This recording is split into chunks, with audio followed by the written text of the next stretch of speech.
केंद्र सरकारकडून रेशन कार्डच्या नियमात मोठे बदल करण्यात आले। रेशनधारकांना तांदळाऐवजी केंद्र सरकार आता 5 वस्तू देणार आहे। गहू, डाळ, हरभरा, साखर, मीठ, तेल, पीठ आणि मसाले देणार असल्याची माहिती समोर येते। त्यामुळे ज्या गोष्टी लागतात घरामध्ये जेवण बनवण्यासाठी आणि पोषक तत्व ज्याच्यामध्ये असतात अशा वस्तूंचा विचार करून धान्य वाटप नियमामध्ये बदल केल्याची माहिती समोर येते।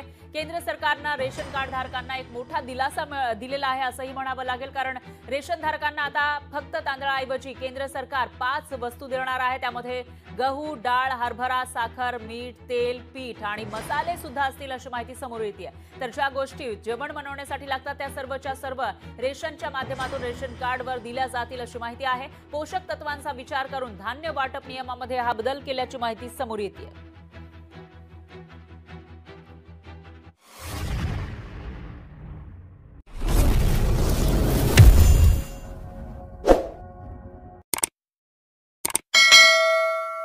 रेशन कार्ड डाउनलोड कसं करायचं, रेशन कार्डवरती नाव ॲड किंवा कमी कसं करायचं, यासोबतच रेशन कार्ड ट्रान्सफर करण्याची नेमकी पद्धत काय याची सविस्तर माहिती आजच्या या व्हिडिओतून आपण जाणून घेणार आहोत। स्टोअरवरती जायचं आहे आणि ते सर्च करायचं आहे मेरा रेशन 2.0। हा केंद्र सरकारचा नवीन ॲप्लिकेशन आहे, हा इन्स्टॉल करून घ्यायचा आहे। आता ॲप इन्स्टॉल झालेलं आहे, आपण त्याला ओपन करूया। याला परमिशन द्यायची आहे नोटिफिकेशनची। आता इथे तुम्हाला एक लँग्वेज सिलेक्ट करायची आहे, मराठी, हिंदी, इंग्लिश किंवा दुसऱ्या पण लँग्वेज, याच्यामध्ये आपण इंग्लिश सिलेक्ट करून पुढे जाऊया।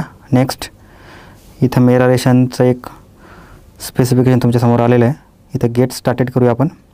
आता इथे तुम्हाला आधार कार्ड नंबर टाकायचा आहे। आता मी इथं माझा आधार कार्ड नंबर टाकून तुम्हाला दाखवतो आहे। आता तुम्हाला इथं खाली कॅप्चा कोड भरायचा आहे। आता इथे तुम्हाला खाली लॉग इन विथ OTP यावरती क्लिक करायचं आहे।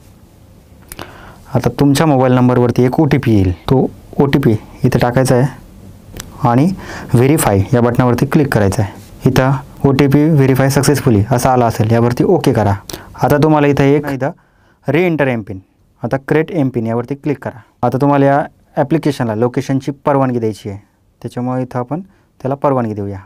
आता तुमच्यासमोर तुमच्या कुटुंबाचा डिजिटल रेशन कार्ड आला असेल, यावरती तुम्ही क्लिक करून पाठीमागची बाजू म्हणजे तुमच्या कुटुंबामध्ये किती सदस्य आहे याची माहिती तुम्हाला मिळेल, किंवा तुम्हाला समोरून जर रेशन कार्ड पाहिजे असेल तर हा तुमचा रेशन कार्ड नंबर आहे, तुमचा फॅमिली मेंबर कोण आहे, फॅमिली हेड कोण आहे, तुमचा ॲड्रेस वगैरे सगळं याच्यामध्ये लिहिलेलं आहे।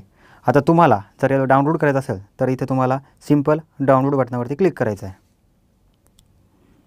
आता तुमचं हे बघा, आता PDF रेशन कार्ड डाउनलोड झालं असेल, हे बघा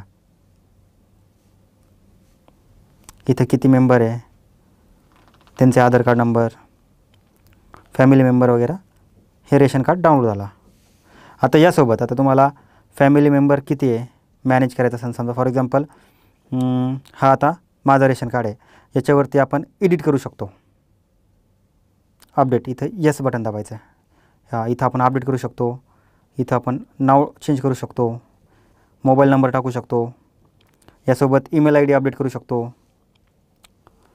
जर समजा आता एखाद्या सदस्याचं नाव आपल्याला जरा समजा कमी करायचं आहे तर सिंपल इथं आपल्याला फक्त डिलीट बटनावरती क्लिक करायचं आहे। जर तुम्ही इथं डिलीट बटन दाबलं तर तुमच्या रेशन कार्डमधून तो सदस्य इथून कमी होईल, म्हणजे त्याचं नाव रिमूव्ह होईल। आता ही झाली रिमूव्ह करण्याची प्रोसेस।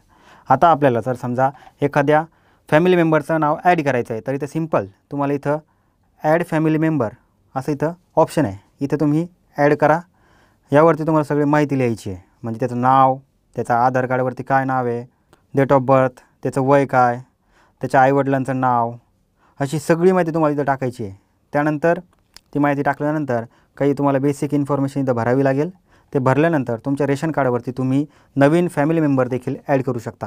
यासोबत समजा तुम्हाला रेशन कार्ड जर ट्रान्सफर करायचं आहे तर खाली तुम्हाला इथे एक ऑप्शन आहे ट्रान्सफर रेशन कार्ड, इथं जायचं आहे। त्यानंतर तुम्हाला इथं समजा फॉर एक्झाम्पल आता मी औरंगाबाद म्हणजे छत्रपती संभाजीनगरमध्ये माझं रेशन कार्ड आहे, जर मला समजा चेंज करायचं आहे तर इथे तुम्हाला सिटी सिलेक्ट करायची आहे, समजा पुणे। त्यानंतर तुम्हाला इथं काही डॉक्युमेंट द्यावे लागतील, ते डॉक्युमेंट इथं अपलोड करायचं आणि सबमिट करायचं। तर अशा प्रकारे तुमचं रेशन कार्ड देखील ट्रान्सफर होऊ शकतं। तुम्हाला हा व्हिडिओ कसा वाटला आम्हाला कमेंट करून नक्की कळवा।